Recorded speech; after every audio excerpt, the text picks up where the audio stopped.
चलिए तो स्टार्ट करते हैं अपनी एक और नई वीडियो यूनिट फर्स्ट की पार्ट 2 वीडियो।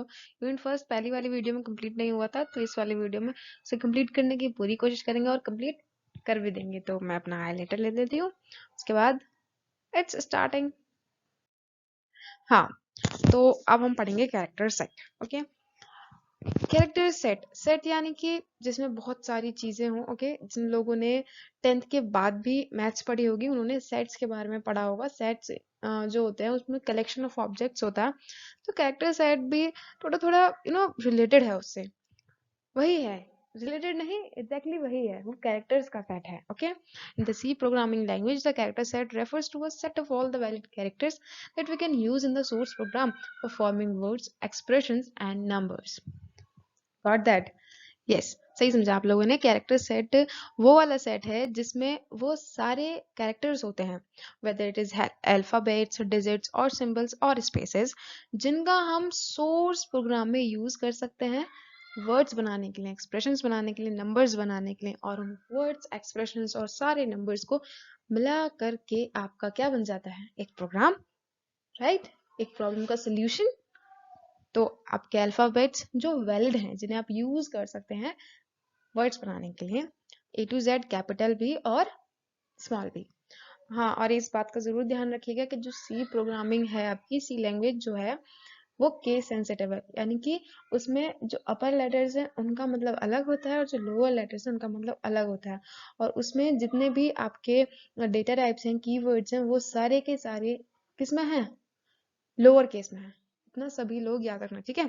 डिजिट्स 0 to 9 है, वैलिड है। सिंबल्स, सारे ही सिंबल्स वैलिड हैं एक तरीके से। इसमें ETC इसलिए लगाया गया है, और स्पेस में ब्लैंक, बैक, टैब, ये सब वैलिड है, ठीक है? इसका पढ़ाने का पूरा सार बस इतना ही है कैरेक्टर सेट का, कि आपको पता चल जाए कि आप इनको यूज कर सकते हैं और किनको यूज नहीं कर सकते। और देखा जाए तो आप सभी चीजों को यूज कर सकते हैं, बस आपका आ ई उ वो यूज नहीं कर सकते, हिंदी वाली टाइपिंग नहीं यूज कर सकते, ठीक है? चलिए आगे। सी टोकन्स, अब ये कुछ इंपॉर्टेंट चीजें स्टार्ट हो रही हैं, ठीक है? तो अब ध्यान से देखिएगा, क्योंकि ये जो अब आएंगे ना इसके बाद टोकन्स, और फिर जो और भी आएंगे वो थोड़े से कंफ्यूजिंग होंगे, ठीक है? पर ध्यान से पढ़ेंगे, ओके? और इतना कुछ कंफ्यूज करेगा भी नहीं अगर ध्यान से समझेंगे तो। Tokens are some of the most important elements use in the C language for creating a program. समझ रहे हो? टोकन क्या होगा फिर? बिल्डिंग ब्लॉक्स हो सकता है, इंपॉर्टेंट चीज हो सकता है, जैसे फंक्शंस थे। One can define tokens in C as the smallest individual elements in a program that is meaningful to the functioning of a compiler. समझ आया? टोकन्स जो होते हैं वो एक स्मॉलेस्ट इंडिविजुअल एलिमेंट होते हैं। स्मॉलेस्ट इंडिविजुअल यानी कि उनको किसी और की जरूरत नहीं होती, वो अपने में पूरे होते हैं, स्मॉलेस्ट होते हैं। और वो in a program that is meaningful to the functioning of the compiler, और वो मीनिंगफुल भी होते हैं। ऐसा नहीं आपने कुछ भी गड़बड़ उन्होंने लिख दिया और वो हो गया, नहीं, वो मीनिंगफुल होता है। Token is the smallest unit used in C. ये इसकी मेन बात है, याद रखना कि टोकन ही होती है वो स्मॉलेस्ट यूनिट जो सी में यूज करी जाती है। Without words you can not create sentence, similarly without tokens you can not create any program in C language. अब समझ आ गया होगा कि टोकन्स होते क्या हैं। टोकन्स भी एक तरीके से वर्ड्स ही होते हैं, जैसे सेंटेंस में हम यूज करते हैं उसी तरीके से हम सी लैंग्वेज में टोकन्स यूज करते हैं, ठीक है? अब कंफ्यूजिंग ना अब स्टार्ट होने वाला है अगला टॉपिक जो होगा आपका, सॉरी इसके अगला वाला भी तो टोकन से चला ना। Categories of tokens, identifiers, keywords, operators, strings, special characters, constant. अब इसमें बिल्कुल कंफ्यूज मत होना, क्योंकि अब जितने भी आप पढ़ने वाले हो ना वो टोकन्स के ही कैटेगरी हैं, वो टोकन्स ही हैं। क्योंकि आगे चल के आप लोग बोलने लग जाए कि ये भी तो टोकन ही है, टोकन में भी तो ये पढ़ाया था, ये भी टोकन है और वो भी टोकन था। ये कैटेगरीज ऑफ टोकन है, ठीक है? पर इन्हें देख लीजिए, इन्हीं को ही पढ़ेंगे हम आगे भी। Keywords. Keywords are predefined reserved words used in programming that have special meanings to the compiler. Keywords are the part of the syntax and they cannot be used as identifier. For example, int a. Keywords क्या होते हैं? Keywords एक पहले से define किए गए reserved words होते हैं, यानी कि उनका कंपाइलर के पास एक स्पेसिफिक मीनिंग होता है। कंपाइलर को पता है कि अगर किसी ने ये चीज टाइप करी है तो व्हाट डज इट मीन्स, उसको करना क्या है इसके बाद, ठीक है? अब जैसे कि एग्जांपल मैं अगर आपको दूं तो अगर हम आपसे कहते हैं टीवी, तो आप टीवी से समझ जाएंगे कि टीवी टीवी वो वाला टीवी चलाने वाला टेलीविजन। ओके, इसी तरीके से ही कुछ वर्ड्स ऐसे हैं जो रिजर्व कर दिए गए हैं, कीवर्ड्स उनको कहते हैं, और उनको आप आइडेंटिफायर के तरीके से यूज नहीं कर सकते। तो इसलिए आपको पता होना चाहिए कि कीवर्ड्स कौन कौन से हैं, ताकि आप उनको कभी भी एज अ आइडेंटिफायर यूज ना कर सकें। और प्लीज ये सवाल नहीं कि अब आइडेंटिफायर क्या होता है, क्योंकि ये आगे पढ़ाऊंगी, बिल्कुल पढ़ाऊंगी, सब पढ़ाऊंगी। तो ये जो इंट है ये एक आइडेंटिफायर है, और ये जो ए है ये एक वेरिएबल है। वेरिएबल भी आगे पढ़ेंगे। Here int is a keyword that indicate a is a variable of type integer. Yes, it's a most important thing कि इनके मतलब क्या है। int का मतलब integer होता है। integer यानी कि 1 2 3 4 ये वाली values। float यानी कि decimal वाली values। ठीक है। All keywords to be written in lower case as C is a case sensitive language। जैसा मैंने आपको पहले ही बताया था, जितने भी keywords हैं वो lower case में लिखे जाते हैं, क्योंकि जो C है वो एक केस सेंसिटिव लैंग्वेज है। यही अगर आपने ये इंट अपर केस में लिखा होता ना, या फिर इसका ये आई भी अपर बना दिया होता, सॉरी, अगर आपने इसका ये आई भी अपर ही बना दिया होता तो भी ये कीवर्ड नहीं रहता। ठीक है, ये है वो कुछ कीवर्ड्स जो स्टोर होते हैं कंपाइलर में। इनको पढ़ लेना, ऑटो, ब्रेक, केस, चार, कंटिन्यू टू, डिफॉल्ट, कॉन्स्ट, ये सब पढ़ लेना एक बार। और इनको कभी भी आइडेंटिफायर की तरह यूज मत करना, इतना याद रखना, इसलिए ये पढ़ाए जा रहे हैं। ठीक है। Identifier, yes. अब आइडेंटिफायर पढ़ते हैं। सी identifier represents a name in the C program. For example, variables, functions, arrays, etc. An identifier can be composed of letters such as uppercase, lowercase letters, underscore, digits, but the starting letter should be alphabet or an underscore. तो identifier क्या होता है? Identifier जो identify करे किसी भी चीज को। ठीक है, आप ऐसे समझिए, आइडेंटिफायर वो कोई भी चीज होती है जो किसी भी दूसरी चीज को आइडेंटिफायर कर रही हो। ओके, एक तरीके से किसी का नाम हो सकता है ये, और एक मतलब किसी का एक स्पेसिफिक नाम ही है वैसे तो। ये आइडेंटिफायर नाम ही हुआ ना, किसी को आप अगर आइडेंटिफाई कैसे करोगे, उसके नाम से ही तो करोगे। तो आइडेंटिफायर भी सी प्रोग्रामिंग में एक नाम की तरह यूज होता है। कॉमास और ब्लैंक्स, और यस, एक लाइन पढ़ाना भूल गई कि जो आइडेंटिफायर है उसमें आप upper case, lower case, underscore, digits कुछ भी यूज कर सकते हो, पर लेकिन स्टार्टिंग जो होनी चाहिए उसकी या तो किसी अल्फाबेट से होनी चाहिए या फिर अंडरस्कोर से होनी चाहिए।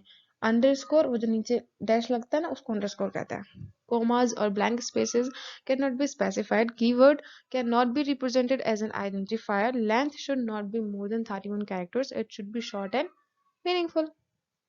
Commas और blank spaces यहाँ यूज नहीं होते हैं। किसी भी आइडेंटिफायर को बनाने के लिए आप कॉमास या फिर ब्लैंक स्पेसेस का यूज नहीं करते हैं। कीवर्ड को आइडेंटिफायर की तरह यूज नहीं करा जाना चाहिए। जो आपके कंपाइलर में पहले से स्टोर हैं वर्ड्स, कीवर्ड जिन्हें कहते हैं, आप उनको एज आइडेंटिफायर यूज नहीं करेंगे। तो इसलिए आपको सब पता होना चाहिए कि कीवर्ड्स कौन कौन से होते हैं। कीवर्ड्स 32 होता है, याद रखना। Length should not be more than 31 characters, और आइडेंटिफायर की जो लेंथ है वो 31 कैरेक्टर से ज्यादा नहीं होनी चाहिए। It should be short and meaningful. जाहिर सी बात है भाई, सब चीज शॉर्ट और मीनिंगफुल ही चाहिए इस दुनिया में। अब जितना शॉर्ट और मीनिंगफुल रहेंगे उतना आपके लिए बेहतर होगा। तो वैलिड आइडेंटिफायर देख लीजिए, ये कैरेक्टर से स्टार्ट हो रहा है, ये भी एक कैरेक्टर से स्टार्ट हो रहा है, अल्फाबेट से, सॉरी, ये एक अल्फाबेट से स्टार्ट हो रहा है, ये भी अल्फाबेट से स्टार्ट, ये अंडरस्कोर से स्टार्ट हो रहा है, ये भी अंडरस्कोर से स्टार्ट हो रहा है। तो और ये सब वैलिड आइडेंटिफायर, यानी कि ये आइडेंटिफायर हैं और हम इन्हें यूज कर सकते हैं। इन्हें यूज करने पर कोई एरर नहीं आएगा।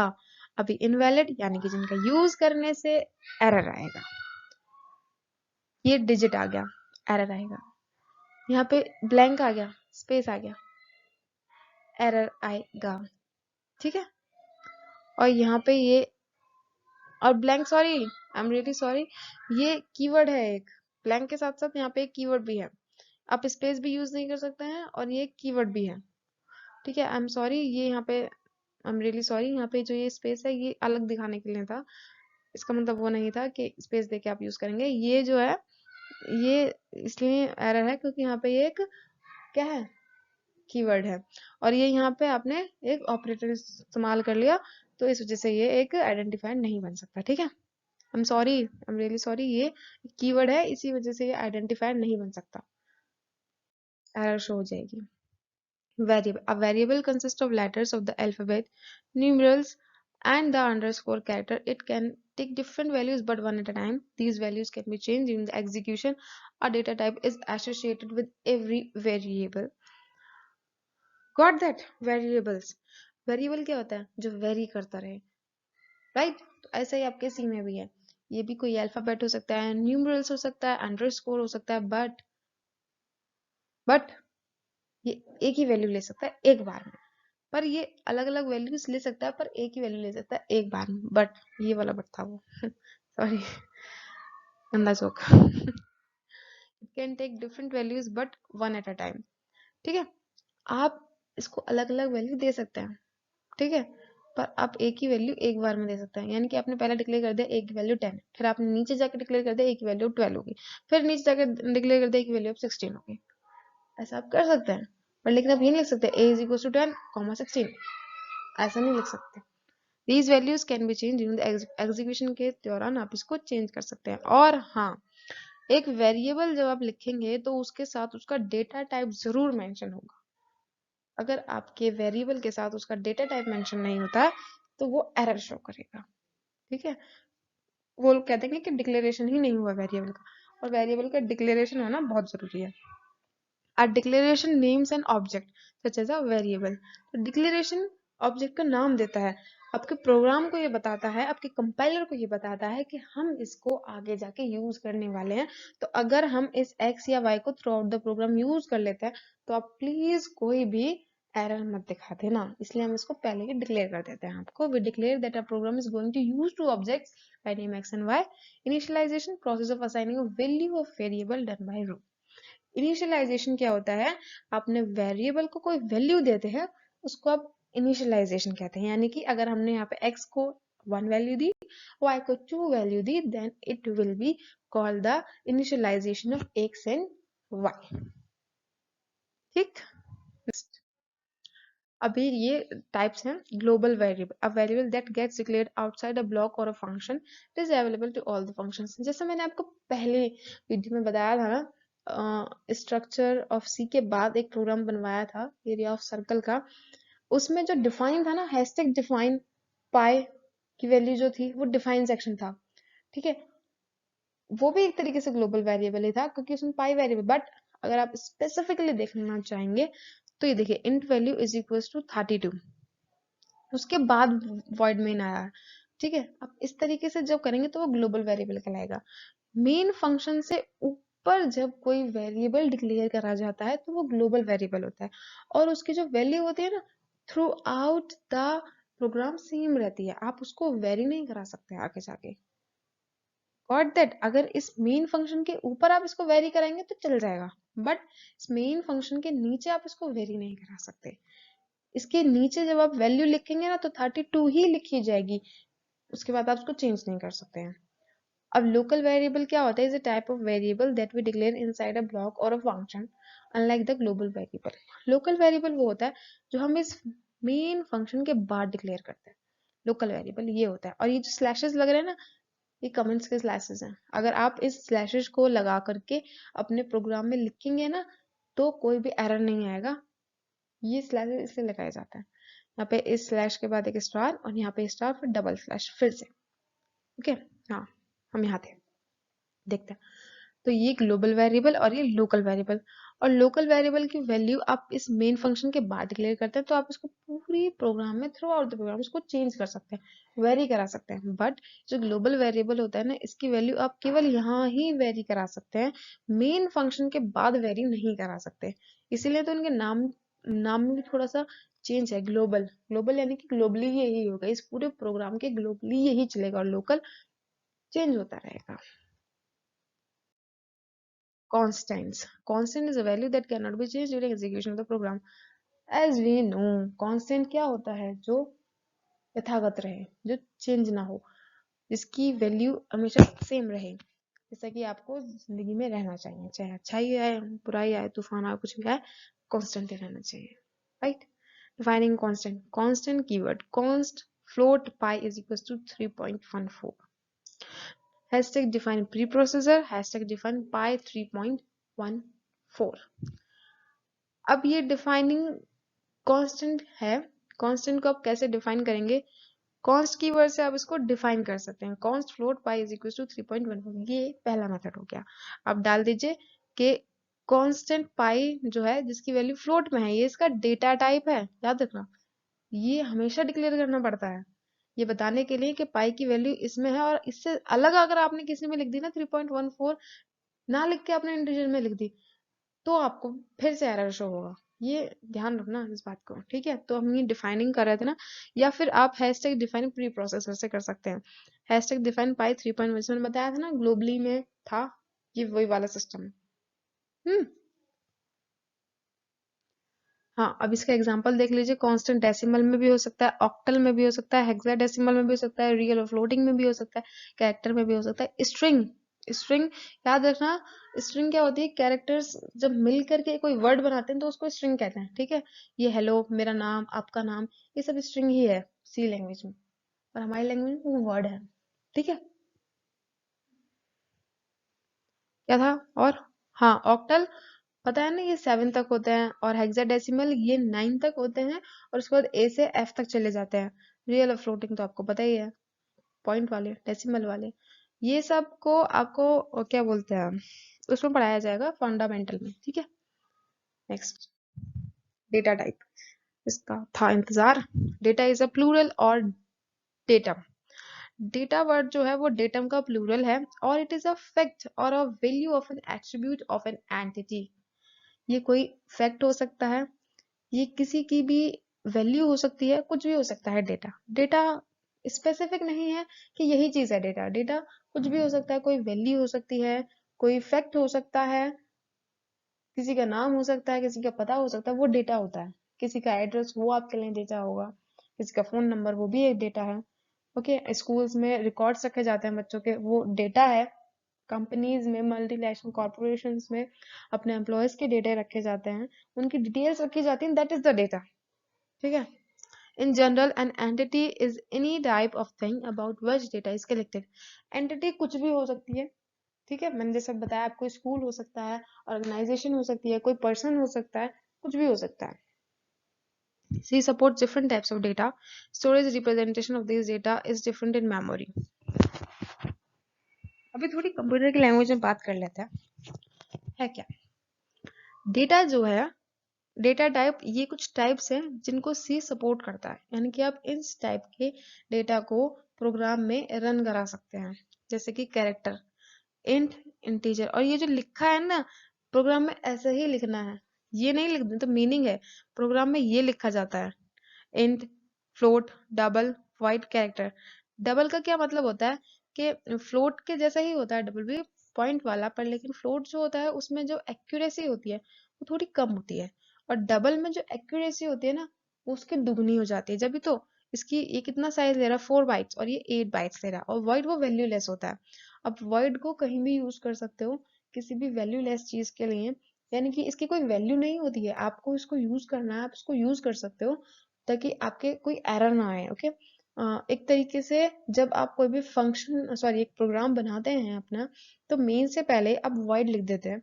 मेन फंक्शन जो होता है उससे पहले वॉइड लिख देते हैं, ताकि जो आपका प्रोग्राम है वो एग्जीक्यूशन के दौरान कंप्यूटर से, सिस्टम से कोई एक्स्ट्रा वैल्यू ना उधर ले आए प्रोग्राम में, और आपके प्रोग्राम का जो रिजल्ट है, प्रॉब्लम का जो रिजल्ट है, उसमें कोई भी एरर हो, इतनी सी भी एरर हो, इसलिए हम void को यूज करते हैं। कैरेक्टर का जो साइज है वो 1 है, वो 2 है, यानी कि इनका मतलब समझ रहे हैं आप, जब आप इस टाइप की वैल्यू को प्रोग्राम में डालते हैं तो वो आपके सिस्टम का, आपकी मेमोरी का इतना बाइट चुरा लेती है, चुराती नहीं है, उस जगह पे रह जाती है, वो उसका घर हो जाता है एक तरीके से, वो उतनी जगह पे इतनी जगह लेती है। अब ऐसे समझिए, ठीक है। ये कुछ है, 5 आपके डेटा टाइप्स हैं, और यही डेटा टाइप्स आप देखेंगे जब आप प्रोग्राम बनाएंगे ना, और भी सारे, यही सारे यूज होते रहते हैं, और ज्यादातर ये 3 यूज होते, 3 नहीं, ये भी यूज होता है, ये मेन के पहले यूज होता है, ठीक है। हाँ, डबल जो होता है वो थोड़ा कम यूज होता है। कमेंट्स, बताया था ना मैंने आपको, comments in C language are use to provide information about lines of code. Comments, it is widely used for documenting code. Usually it is not a part of code. This this that. Okay, अब मैं अपनी language में पढ़ाती हूँ comments क्या होता है। ये तो रिटन में है, क्या है पढ़ लेना। हाँ, कमेंट्स बताया था वैसे मैंने। कमेंट्स जो होता है वो जनरली डॉक्यूमेंटिंग कोड के लिए यूज होता है, कोड का नाम बताने के लिए, कोडर का नाम बताने के लिए, किस डेट को कोड हुआ है, कब बना है, किस लिए बनाया जा रहा है, किसके द्वारा बनाया जा रहा है, इस सब के लिए यूज होता है। आप इसमें कुछ भी लिख सकते हैं। कोई भी लाइन आपने लिखी, आपको लगा कि सामने वाला कोई इसको अगर पढ़ेगा तो उसको ये समझ नहीं आएगी, तो आप इसको अपनी लैंग्वेज में कमेंट्स के तौर पे लिख सकते हैं। और उसको लिखने का तरीका ये, अगर एक लाइन में है तो डबल स्लैश लगा दीजिए, और मल्टी लाइन में है तो इस तरीके से लिख दीजिए, ठीक है, स्लैश एस्ट्रिक। और जो कमेंट्स होते हैं ये आपके कोड का पार्ट नहीं होते हैं। आप इसमें कोई भी लेटर यूज कीजिए, किसी भी टाइप का यूज कीजिए, कंपाइलर को उससे कोई इशू नहीं होता, वो इसमें कोई एरर शो नहीं करेगा, क्योंकि वो इसको चेक ही नहीं करेगा। कंपाइलर जो होता है वो लाइन बाय लाइन आपका कोड चेक करता है। वो अगर आपने कोई वैल्यू दे दी, ए दे दिया और उसको डिक्लेयर नहीं किया, आपने उसके नीचे वाली लाइन में उसको डिक्लेयर किया, तो वो एरर शो करेगा, क्योंकि वो लाइन बाय लाइन जाता है। वो ऐसा नहीं देखता कि पूरा थॉरली देख लिया पहले ऊपर से और उसको समझ आ गया कि यहाँ पहले डिक्लेरेशन देखूंगा फिर उसके बाद वो देखूंगा ऐसा कुछ नहीं होता, वो लाइन बाय लाइन चलता है। तो अगर आपने पहले आपने अगर डिक्लेयर नहीं किया, बाद में डिक्लेयर किया, तो एरर शो होगा, ठीक है। तो ऐसे ही कमेंट्स में भी मैं आपको ये बता रही हूँ कि वो इसको देखते ही जहां डबल स्लैश होते हैं वो उस लाइन को पढ़ता ही नहीं है, वो नेक्स्ट लाइन में चला जाता है। अगर डबल स्लैश होंगे तो वो नेक्स्ट लाइन में चला जाएगा। अगर ये वाला सिंबल होगा मल्टी लाइन्स वाला, तो वो ये ढूंढेगा कि ये कहाँ पर है, इसके बाद से वो पढ़ना स्टार्ट करेगा, ठीक है। इसी के साथ ही आपका यूनिवर्स कंप्लीट हो गया है, और भी कंप्लीट हो गया है। इसके जितने भी रिलेटेड प्रोग्राम्स हैं वो सब हम बाद में करेंगे, पहले हम सारी थ्योरी कंप्लीट कर लेते हैं। इसी के साथ ही wait for next video, until then code yourself with a great smiley.